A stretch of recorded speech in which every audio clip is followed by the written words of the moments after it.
Hey guys, back at it again with Percy Jackson and the Titan's Curse. We're starting to get a little more into the story here. Quests to go on, people to rescue, Artemis and Annabeth. Some mysterious monster, the Bane of Olympus, is causing havoc? Question mark? We don't even know what it is. We haven't heard anything about it, so it's a little questionable. Let's see what else. Chiron seems to know more than he's telling us, as per the usual.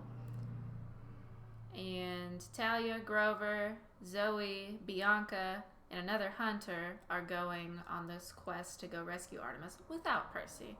He's not the happiest camper about it either, mostly because he wants to rescue Annabeth. He's not that worried about Artemis. Although he does want to stop Kronos, so, he would do it. He's just more worried about Annabeth. So we're going to start back up in the middle of chapter 7 where we paused on Friday. And we'll keep going here. I don't remember falling asleep, but I do remember the dream. Percy's dreams, man, they always got something crazy happening. I was back in that barren cave, the ceiling heavy and low above me. Annabeth was kneeling under the weight of a dark mass that looked like a pile of boulders. She was too tired even to cry out. Her legs trembled. Any second, I knew she would run out of strength and the cavern ceiling would collapse on top of her. "How is our mortal guest?" A male voice boomed. It wasn't Kronos. Kronos' voice was raspy and metallic, like a knife scraped across stone. But I'd heard it taunting me many times before in my dreams. But this voice was deeper and lower, like a bass guitar. Its force made the ground vibrate. Luke emerged from the shadows. He ran to Annabeth, knelt beside her, then looked back at the unseen man. "She's fading. We must hurry." That hypocrite, like he really cared what happened to her. The deep voice chuckled. It belonged to someone in the shadows at the edge of my dream. Then a meaty hand thrust someone forward into the light. Artemis. Her hands and feet bound in celestial bronze chains. I gasped. Her silvery dress was torn and tattered. Her face and arms were cut in several places, and she was bleeding ichor, the golden blood of the gods. "You heard the boy," said the man in the shadows. "Decide." Artemis's eyes flashed with anger.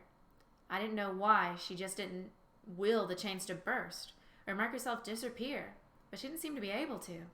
Maybe the chains prevented her, or some magic about this dark, horrible place. The goddess looked at Annabeth, and her expression changed to concern and outrage. "How dare you torture a maiden like this?" "She will die soon," Luke said. "You can save her." Annabeth made a weak sound of protest. My heart felt like it was being twisted in a knot. I wanted to run to her, but I couldn't move. "Free my hands," Artemis said. Luke brought out his sword, Backbiter. With one expert strike, he broke the goddess's handcuffs. Artemis ran to Annabeth and took the burden from her shoulders. Annabeth collapsed on the ground and lay there shivering. Artemis staggered, trying to support the weight of the black rocks.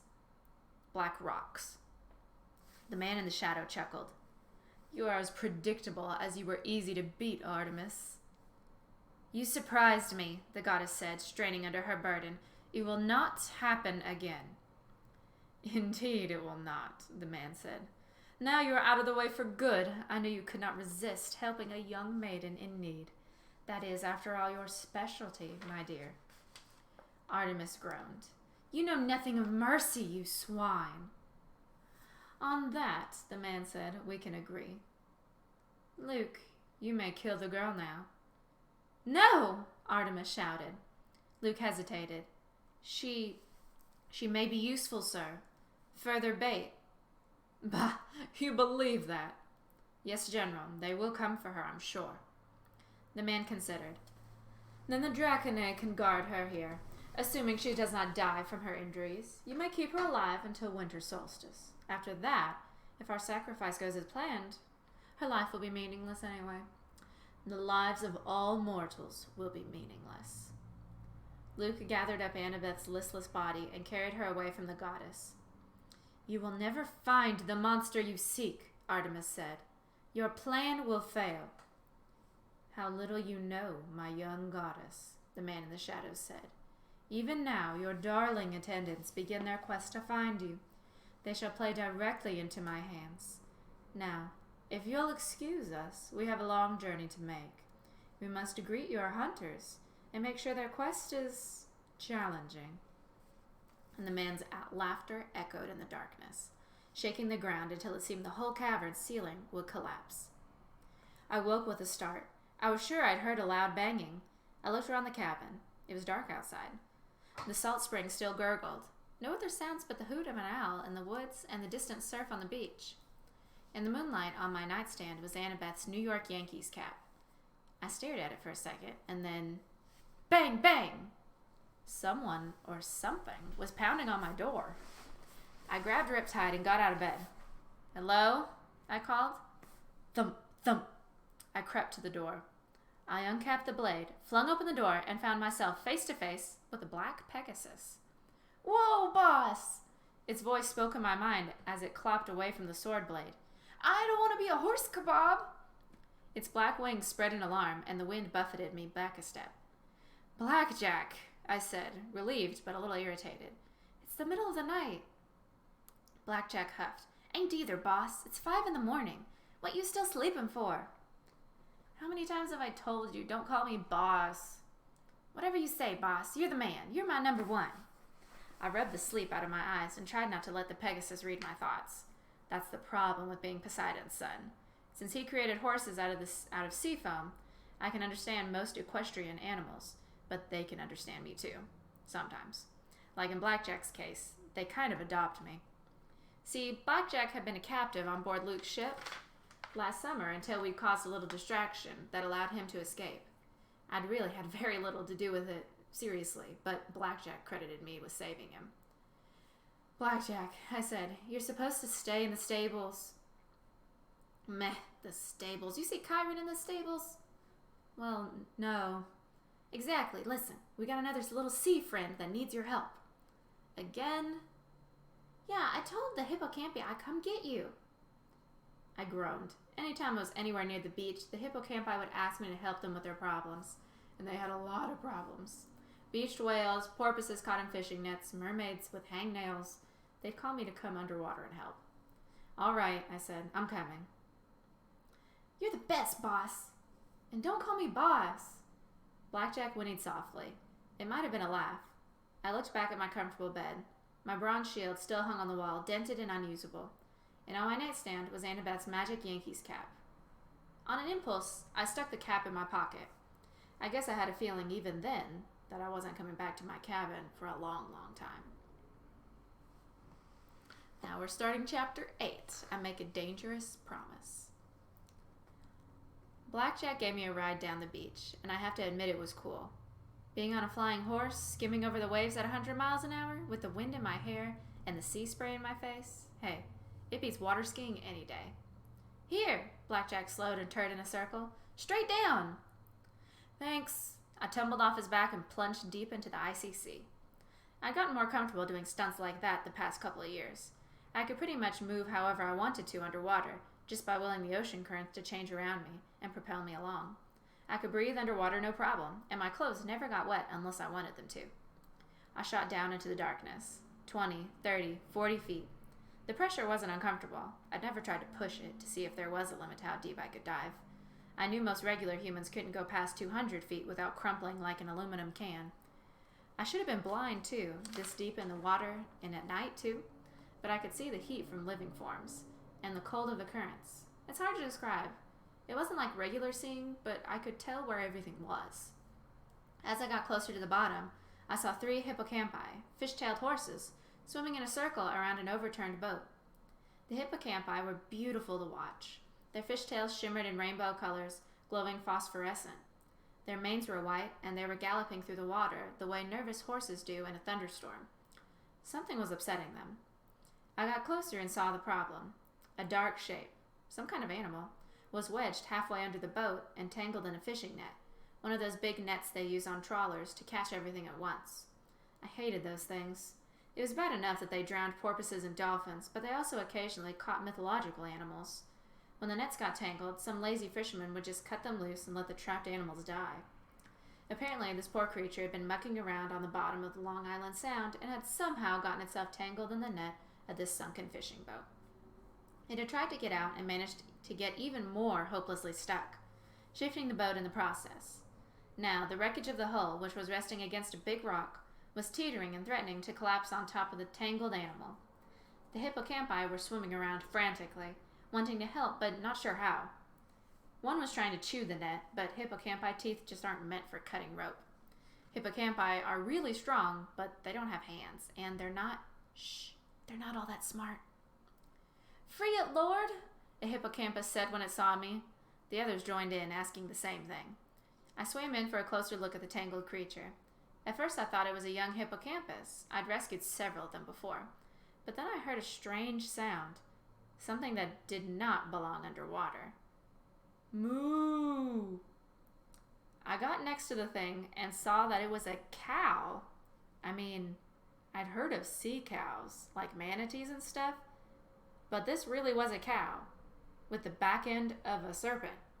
The front half was a calf, a baby, with black fur and big sad brown eyes and a white muzzle. And its back half was black and brown snaky tail, with fins running down the top and bottom like an enormous eel. "Whoa, little one," I said. "Where did you come from?" The creature looked sadly at me and said, "Moo!" But I couldn't understand its thoughts. I only speak horse. "We don't know what it is, Lord," one of the hippocampi said. "Many strange things are stirring." "Yeah," I murmured. "So I've heard." I uncapped Riptide and the sword grew to full length in my hands, its bronze blade gleaming in the dark. The cow serpent freaked out and started struggling against the net, its eyes full of terror. "Whoa," I said. "I'm not going to hurt you, just let me cut the net." But the cow serpent thrashed around and got even more tangled. The boat started to tilt, stirring up the muck on the sea bottom and threatening to topple onto the cow serpent. The hippocampi whinnied in a panic and thrashed in the water, which didn't help. Okay, I said. I put away the sword and started speaking as calmly as I could, so the hippocampi and the cow serpent would stop panicking. I didn't know if it was possible to get stampeded underwater, but I didn't really want to find out. "It's cool. No sword, see? No sword, calm thoughts, seagrass, mama cows, vegetarianism." I doubted the cow serpent understood what I was saying, but it responded to the tone in my voice. The hippocampi were still skittish, but they stopped swirling around me quite so fast. "Free it, Lord," they pleaded. "Yeah," I said, "I got that part. I'm thinking." But how could I free the cow serpent when she, I decided it was probably a she, painted at the sight of a blade? It was like she'd seen swords before and knew how dangerous they were. "All right," I told the hippocampi. "I need all of you to push exactly the way I tell you." First, we started with the boat. It wasn't easy, but with the strength of 3 horsepower, we managed to shift the wreckage so it was no longer threatening to collapse on the baby cow serpent. Then I went to work on the net, untangling it section by section, getting lead weights and fishing hooks straightened out, yanking out knots around the cow serpent's hooves. It took forever. I mean, it was worse than the time I had to untangle all my video game controller wires. The whole time, I kept talking to the cowfish, telling her everything was okay while she mooed and moaned. "It's okay, Bessie," I said. Don't ask me why I started calling her that. It just seemed like a good cow name. Good cow. Nice cow. Finally, the net came off and the cow serpent zipped through the water and did a happy somersault.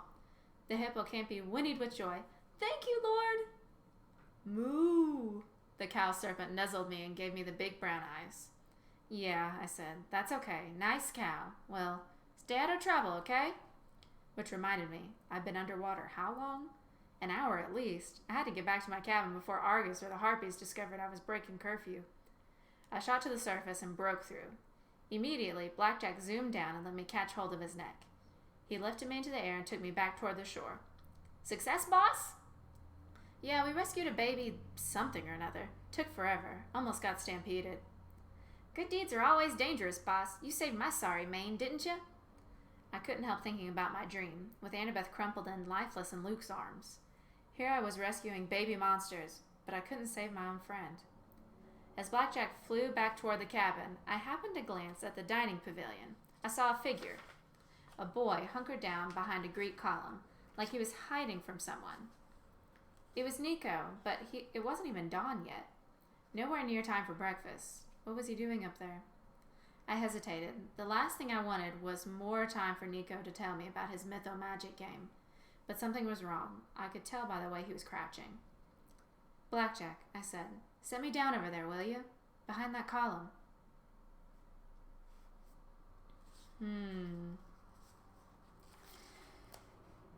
Okay, I'm going to read one more page and then I will stop.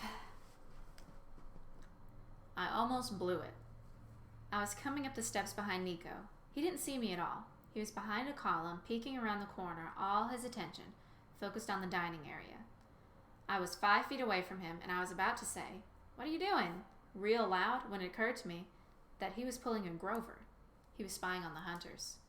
There were voices, 2 girls talking at one of the dining tables. At this ungodly hour of the morning? Well, unless you're the goddess of dawn, I guess. I took Annabeth's magic cap out of my pocket, and I put it on. I didn't feel any different, but when I raised my arms, I couldn't see them. I was invisible. I crept up to Nico and sneaked around him. I couldn't see the girls very well in the dark, but I knew their voices. Zoe and Bianca. It sounded like they were arguing. "It cannot be cured," Zoe was saying. "Not quickly, at any rate." "But how did it happen?" Bianca asked. "A foolish prank," Zoe growled. "Those Stoll boys from the Hermes cabin. Centaur blood is like acid. Everyone knows that. They sprayed the inside of that Artemis Hunting Tour t-shirt with it." "That's terrible." "She will live," Zoe said, "but she'll be bedridden for weeks with horrible hives. There's no way she can go. It's up to me and thee."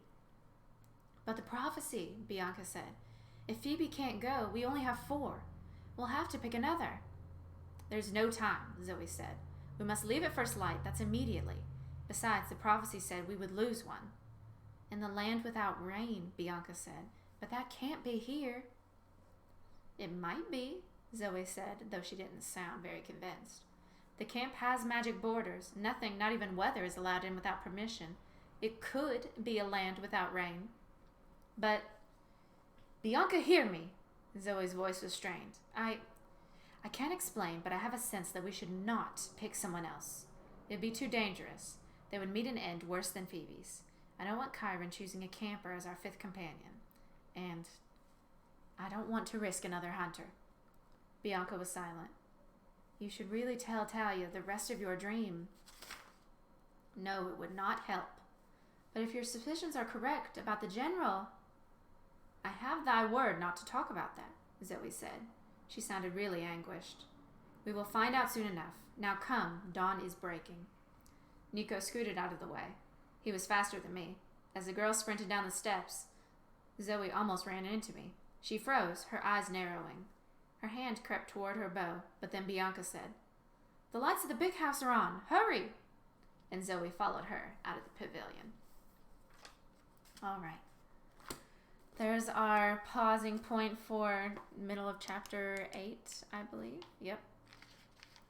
So sounds like Stoll brothers, those pranking twins up to no good, ruined Phoebe's chance of going on this quest because she shot them and took them out during the capture the flag game. So that might work out in Percy's favor if he could discreetly tag along with Annabeth's baseball cap and then be like, "Oh, I'm here. There's 5 of us now. Might as well keep going." But I don't know about Nico spying on them. Maybe he wants to sneak along too. Anyway. Tell me guys what you think about that chapter. Like this video, comment on it, subscribe, click the bell, do all the things that you are supposed to do, and go outside, do something fun. Engage your brain. Don't just sit there and let it rot over this time, okay? I'll see you guys tomorrow.